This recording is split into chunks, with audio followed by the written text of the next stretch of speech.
What's going on, YouTube?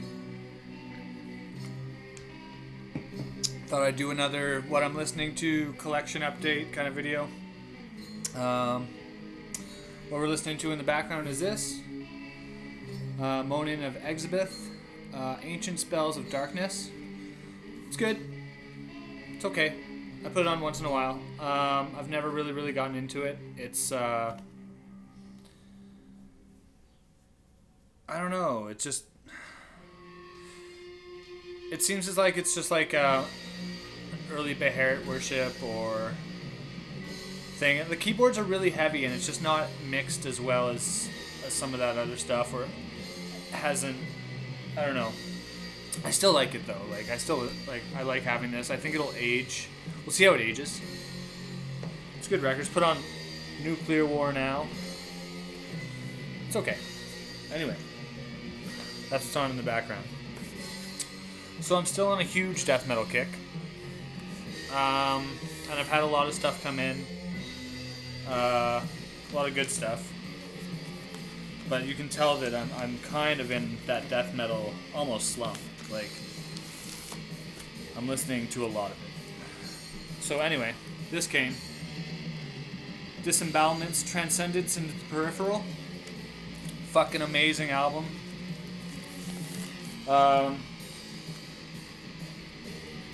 This was online. Relapse put this out. Like, I think there's 300 copies. I might be wrong about that.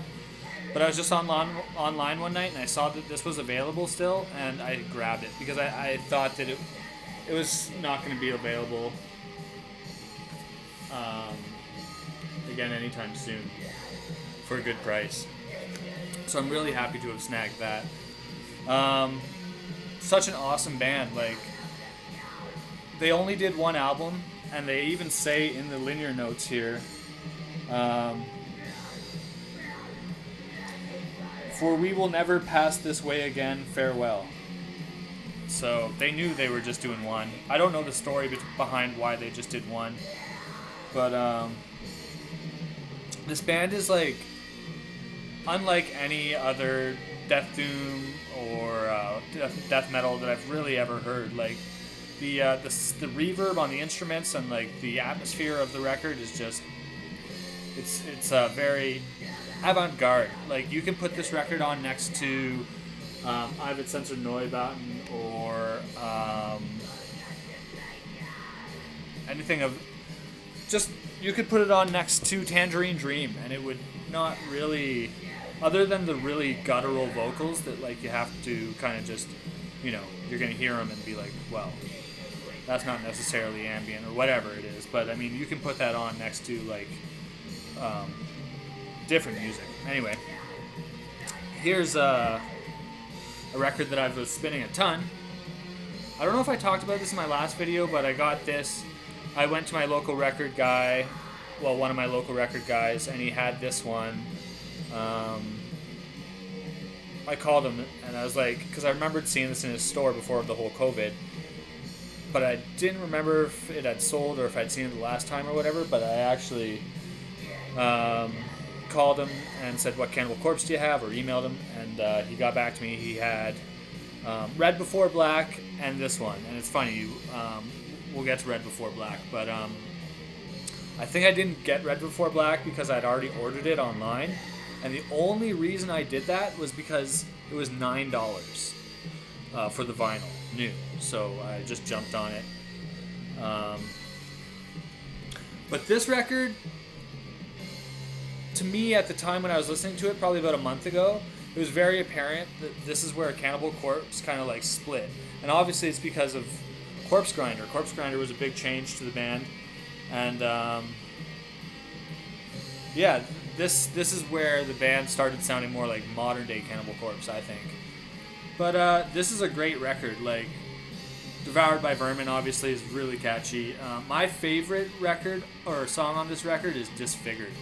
Disfigured is awesome. It's about a guy who, like, he's a killer, he's a child killer or something, and then he can't even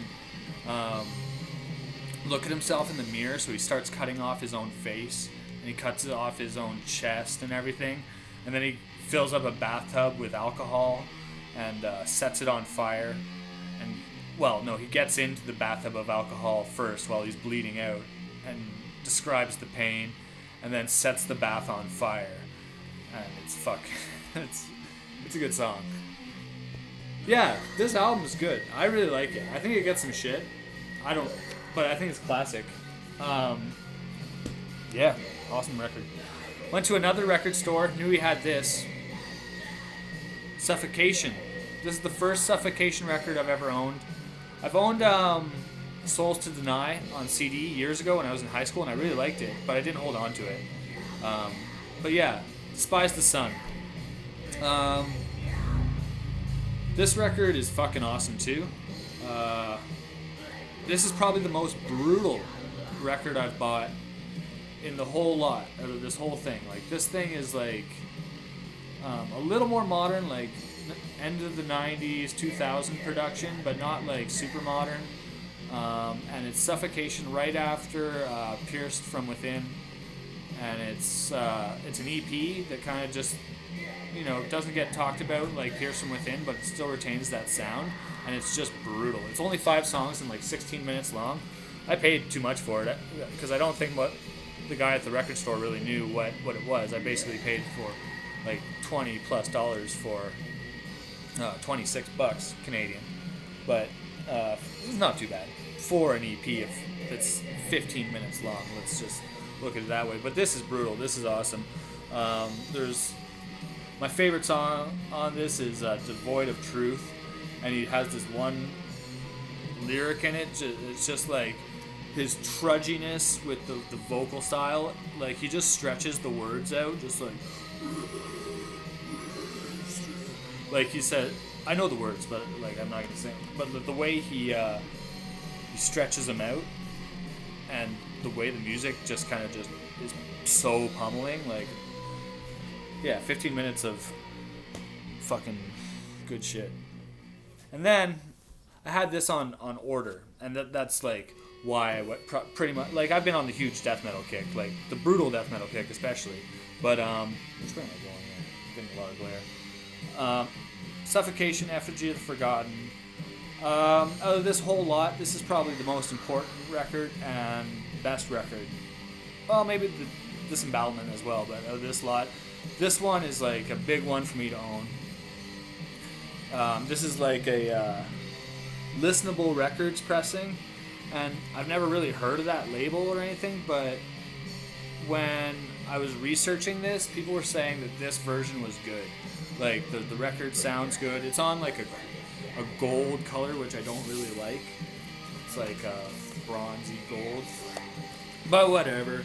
It still sounds good, and it's got a good inner card. It's like thick. It's like cardboard, and it's nice. Lyrics, like, just you can hold this and not bend it. Read the lyrics. Look at the band there. Look at those guys, eh? I have another record by these guys coming. Breeding the Spawn. And I'm really excited about that one because it's supposed to be quite different production. A lot of people don't like it, but a lot of people say that even though it gets shit on because of its production, that it's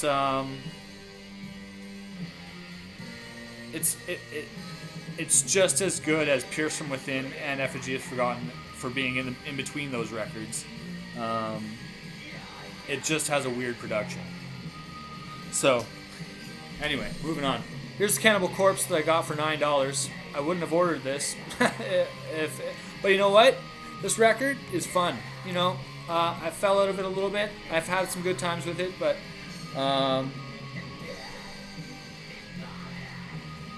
it's just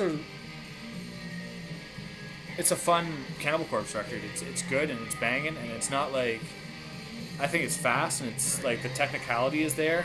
Man, fucking play it. Yeah, I don't have really too much to say about this one. I've listened to, when I go to put this on, a lot of time it's like later at night, and I've had a few beers, and I only get through the first side because that's enough fun Cannibal Corpse. Like, but I think this record is good, and it's one that I'm happy to have in my collection because I think I'll go back to it, and in years I'll really appreciate it, and will spin the whole record. I mean, it just needs to age a little bit. And, you know, I'm a fan of nostalgia. You'll see like a lot of the stuff, unless like I buy it new or at a store. A lot of time I don't buy new records. I like to buy like stuff that is from the past. It's just, unless it really interests me, like that new Cattle Decapitation. It's not a band that I listen to much, but like I'm curious about that record because I really like that single they brought out. If you haven't heard it, go check out the Cattle Decapitation. What's the fucking song called? It's like Spread the Virus or something. If you just look up, it's their new video. It's cool. It's like it's made for quarantine times. Anyway, moving on. Here's one I bought from a local record store because I had nothing else to listen to that was new. The mail didn't come that day. And it's good, but it's also not great. It's like a little bit boring, to be honest. Dying Fetus, Descend into Depravity. It's a brutal, pummeling record, but it's all in like 4/4 time. You know what's coming next. You know it's gonna drop. You know where it's gonna happen. Like, and this cover is like one of the worst covers in my collection. Like, it's just really bad. Like, it's so violent, but it's just done in such a bad way. I have nothing against violence, but yeah, it's cool. It's got a live version of Grotesque Impalement as a bonus track, which is cool because like that's their first stuff, their first record, I think, and so I think that's cool. I used to be into this band again in high school. I used to have Stop at Nothing, and I think my buddies liked it more than me, but we spun that a bit. Good. It's good stuff. Dying Fetus. This is a better Dying Fetus record. But I can't really talk about it too much because it just came to me today in the mail. But I know it's a better Dying Fetus record. But I'll talk about this one later. Although Dying Fetus isn't the most interesting band for me to talk about. Like, let's be honest, it's good. But okay, another one. Local record shop. I knew they had it. Oh jeez. This record was a grower. Like, the production on it. Oh, this is yeah, of course, the new Morbid Angel. Kingdoms Disdained. Yeah. This is really awesome. This was like a curbside pickup. But like the production on it put me off immediately when I first took it home and put it on. Cause like the cymbals on it sound so weird. They're very thin. The cymbals though, like there's this one cymbal in your left ear and it's on the whole record. And it just sounds like so weird. It's like outside of the music. But when you consider that Morbid Angel at one time, and even in more recent times, has taken an industrial leaning, you can take the production as kind of like a different take on death metal production that's kind of mechanical sounding and does help out with that industrialized sound they go for a bit. Like, this is a band that doesn't necessarily just want to have fun with you. They want to have you coming out different on the other end, whether it be a record or a live show. I've never seen them live, I can't say that, but it's their attitude. Like, this is a serious band. They don't care about how silly they look. They have a vision, and it's cool. Like, their vision has swayed, but it's always darkness. They're a cool band. They're up there with, like, Mayhem. They're a band that continues to be dark and kind of pushing the envelope. This is terrible artwork, too. I think this is terrible album artwork. Even the logo, like, is muddied and black, and you can barely read it. And, like, this is it's like a nice gatefold, but it's just more of the same shit artwork. And I've heard people compare it to like PlayStation game artwork, and they're fucking spot on. The last two songs on side A, fucking awesome. Side B is better than side A, but side A is more of a banger. Like the first songs, once you get past that production and once you start to know the rhythms that they're gonna fucking pummel into, then the first side is actually just as enjoyable as the second side. But the second side is where they like go a little more weird and still keep it brutal. And the solos on this record are fucking awesome. I think that that's one of the things about Morbid Angel that keeps them so good, is that, except on maybe their last one, but the thing that keeps this band so good is that they have such tight rhythm sections, but also the solos on top of them make an atmosphere of dread and like dystopian dread. Very cool band. And yeah, man, fucking, this is a good record. I'd give it like an 8 out of 10. It's fucking good. Alright, moving on more into stuff that I bought at local record stores during quarantine.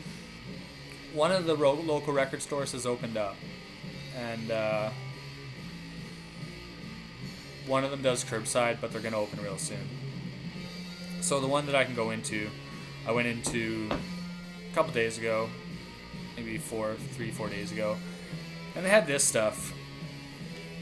And I'm glad I went because he didn't have this stuff the last time I was there.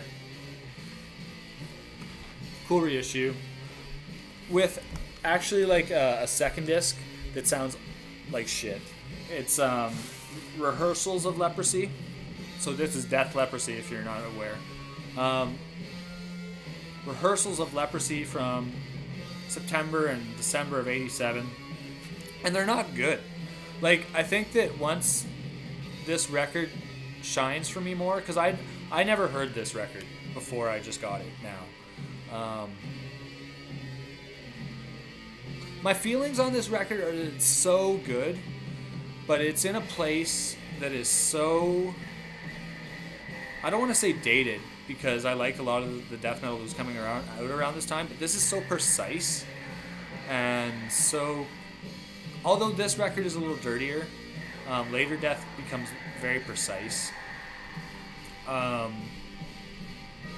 This is a good record, and I need to spin it more. But it has that old sound to it, that old death metal sound that, like, I like the old death metal sound, don't get me wrong, like, I think I need to listen to this more, because it has, like, the thrash edge is still there. Like, I know it's way more there on Scream Bloody Gore, and this is a pure on death metal record, but the feeling of the record overall, the way you come out on the other end is very thrashy, even though it's a pure death metal record. It's a weird thing to say, and it's like a weird thing to feel about this record. Yeah, I need to listen to it more. I just got it. Never really listened to it. The only death that I had when I was growing up was Symbolic. I don't have that anymore either. But I used to really like that record. But that's like when they're like at almost the peak of their progressive leanings. Like, that's like a Rush death metal record. But that, I liked it a lot. But Leprosy, I mean, it's a totally different sound than that stuff. And this was the last record that I bought, along with Death. This is Individual Thought Patterns, and this is an interesting record because it is way on the on the progressive side, and it's just like there's so much going on this record, which is kind of like one of the things that is like, oh my god, when you're listening to this, it's just kind of constantly like. But yeah, another record I need to spend more time with. Death's not my favorite death metal band. Like, buying these records kind of cemented that for me. I think I need to listen to them more, and maybe I'll have a different opinion about it later. But Chuck always wanted to be... He wanted to have this sound that was very clean. And it's not violent. It's violent, but it's not like, I don't know how to say it. They're much cleaner death metal records than some of the other stuff I've shown and some of the other stuff I like. There's always a sense of melody to this band. It's and also the bass on this record is not my favorite. It's like constantly like that with like no distortion, so it just cuts through the guitars with the guitars because everything's going progressively crazy on this record. But it's a record I want to listen to more because there's a lot going on, like I said. And then I watched that death documentary a few days ago and on Amazon Prime, just called Death. And as much as I liked it, I really started to understand how that band operated. And they were kind of like, his mom like helped him out like a ton. Like he was just like coddled, and he couldn't take the European tours. He wanted to go home, and he bailed out like early on multiple tours. Like, I don't know. It's just something about him. I don't know.